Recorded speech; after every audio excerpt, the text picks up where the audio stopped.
A novembre scadono gli ammortizzatori sociali e nulla si profila all'orizzonte per i lavoratori Italcementi a Porto Empedocle. L'intervento della CGIL, Gloria Scafè.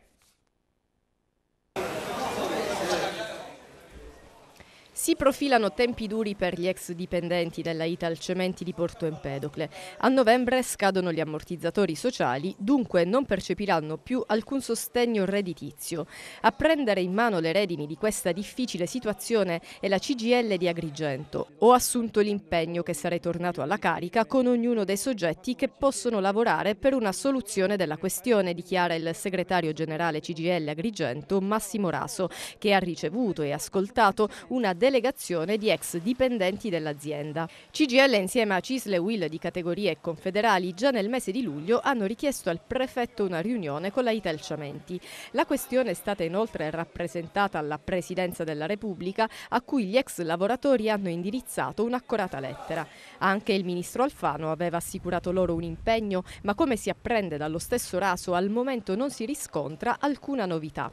L'impegno specifico della Regione non ci è pervenuto, incalza il segretario Raso, che aggiunge: chiediamo alla vicepresidente della Regione Mariella Lobello, che è anche assessore alle attività produttive, di rendere noti eventuali suoi interventi sull'azienda Italcementi.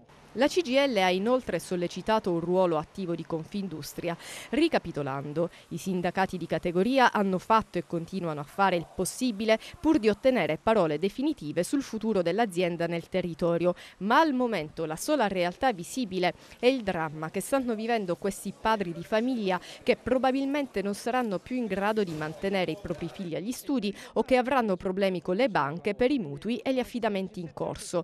Prospetta Raso, che conclude: a noi serve con estrema urgenza che l'azienda ci dica cosa intende fare dello stabilimento di Porto Empedocle, se è possibile, come si era impegnata a fare in quell'area, allocare altre attività produttive in grado di riassorbire questi lavoratori.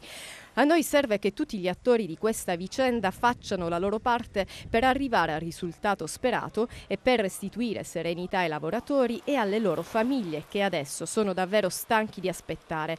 Non si può dire che siamo in periodo feriale. Abbiamo visto che, malgrado le ferie, c'è stato un frenetico attivismo sulle prossime elezioni regionali. Se ci fosse lo stesso impegno sulle questioni del lavoro e dell'occupazione, saremmo più contenti. Di Agrigento farà la sua parte e poi continueremo, vedremo.